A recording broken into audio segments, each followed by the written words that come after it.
It's Taryn or VSG, tearing it up. I'm doing the WLS topic of the week put out by Finding Elizabeth, about who are you and what are you doing for diet and exercise and stuff like that. So my name is Taryn and I am 34 years old. I am going to have a vertical sleeve gastrectomy at Henry Ford, Maine with Dr. Carbootley on September 19th, 2017. So I am pre-op. I have about just over 3 weeks and a couple days, something like that, until surgery. So I'm super excited. So my highest weight back in March 24th was the day I went to the doctor, and they said that I was 278. So I started a diet and had a consult with the doctor, stuff like that. And I got down, my lowest weight that I've got down to is 237. I came at you last week at 239, and today I'm 242. So I'm not even upset about it because I knew I ate like crap all weekend. I had like 3 parties to go to, and it is what it is. So Monday I got my shit back together and it's on a downward climb. So it was Sunday up to 249. So let's be honest, that was like water retention for sure. Anyway, so I am currently doing just like a pre-op, not really diet, but they just told me to do like 1,200 calories or less and 80 to 100 grams of protein, 30 grams of carbs per sitting. So like if you know, don't eat more than 30 carbs, they're not on the keto bandwagon. And then like 64 ounces of water a day, 30 minutes of exercise, and then I take some vitamins and stuff. I take a multi, I take a calcium, I had to take iron and vitamin C because I'm anemic, and then I already take omeprazole for like heartburn, so I will have that. So once I get to the 12th or the 13th, I don't know, it's like a week before surgery, but I think it's the Wednesday before, not the Tuesday before. I'm not sure, but no, September 12th. Okay, so I am going to start they want me to start a liquid diet. They're not like some people where you can have full liquids. They are protein shakes only or clear liquids. So Jello, popsicles, beef broth, stuff like that. And that's it. Like no creamy soups, no nothing. So I think I'm actually the week before the 12th going to do a full liquid just to try to wean into it. Like start eating just like creamy soup, stuff like that. And protein shakes and just not eat anything solid for that. So it'll be like a 2-week kind of liquid diet. The first week full liquid, second week clear liquid, aside from protein shakes. And the day of surgery, or the day before surgery, it's just clear liquids, no protein at all. I gotta ask them because maybe like the clear proteins, I'm definitely not drinking Isopure. Those things are disgusting. But maybe like Atkins Lift or, you know, I know there's one they sell at Rite Aid that's not that bad. I can't think of what it's called right now. But maybe something like that that's clear. But they said like no protein shakes the day before.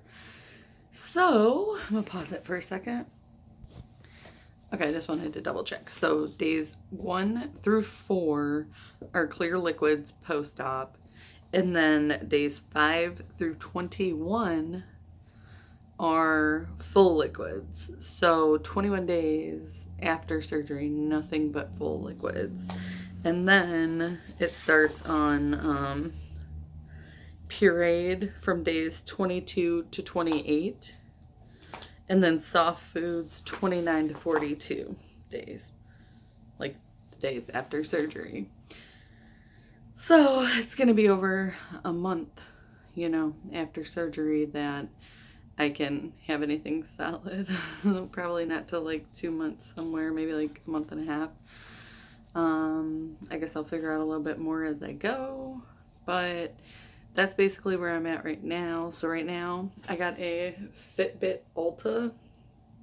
Um, my husband got it for me for anniversary. So I just got it like a couple days ago, and I think it's cool. I think the biggest benefit is my sleep cycle. I didn't know I wasn't sleeping. I'm only sleeping about 5 hours a night, which is odd. Like I thought I at least got like 7 hours of sleep. Apparently not. So the struggle is real. I don't know why I'm not sleeping, but and like sometimes it'll be like, oh, you were restless. I'm like, oh, thanks. Because I wake up feeling okay, like I was sleeping, so I'm not really sure. And then I don't have sleep apnea, by the way, if you're thinking that I don't. Then they the Fitbit hooks to my Fitness Pal. So I use my Fitness Pal. I tried to switch and like when I got the Fitbit and just start documenting my food there, but it doesn't give you your macros. I mean, it kind of does like as an overall, but it doesn't say like, oh, this dish is this many macros. So then once you ate it, it's too late. So I don't really like that. So I'm going to keep using my Fitness Pal, but the Fitbit will add in your exercise for you. So that's really nice if you have them connected, but it gives you extra calories, which I don't do. So like I'm supposed to be under 1,200 calories. So I stay under 1,200 calories. Maybe if I was desperate, I might go over, but you know, I'm just trying to stick to it as much as possible. So they, like yesterday, I did really good with my steps. I got in like 15,000 steps yesterday. So like Fitbit or my Fitness Pal or whatever gave me an extra 1,000 calories or 1,100 calories, and I ate 1,100 calories. So I woke up this morning like, oh, I'm down a lot, and I really wasn't, so that kind of sucked, but whatever. I don't know how accurate I guess it is, but I think it's pretty neat so far. The Fitbit Ultra, I would get it. You know, it shows you like your steps. It's gonna be upside down, but it'll show you like your steps, your heart rate. Oh, I have the HR because it has the heart rate. It's pretty cool. I think it's better because before I was just using like S Health, which I have a Samsung S7 or whatever. So I was just using like the S Health on my phone. So now this one like actually tracks the, you know, your heart rate too. So I feel like it gives you a better estimate of how many calories you burned. So whatever, that is where I'm at. You can check me out on my page, VSG Tearing It Up. Oh, another thing real quick. I was thinking after I get through like what my program requirements are, at some point they're just going to be like, okay, just eat right, you know.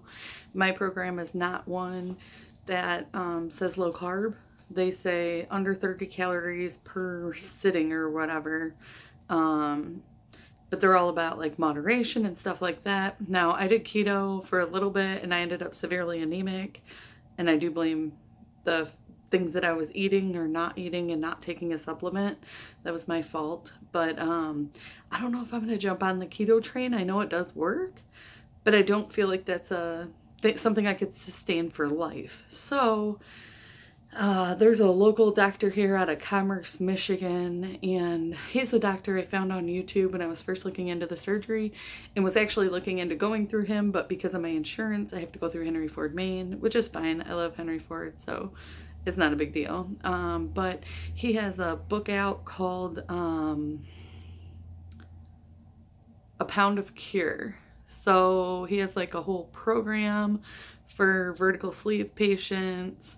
So I'm going to stick to my program as long as they give me a strict regimen of what they want me to do, because I do believe you should go with your surgeon's recommendations as best as you can anyways, or whatever, you know, you're going with them, you should do what they tell you to do. But once they get to where they give me kind of free reign and are like, okay, you know, just make sure you get your protein and water or whatever, you know, I think it's after like 2 months, you're just kind of on your own. So to try to have more success, I might switch over to the Pound of Cure, because I've always been extremely interested in a more natural way of eating and getting rid of the processed foods. I think the things that we put in our bodies are disgusting, and I do it every day, so I'm not hating on anybody because I totally do it.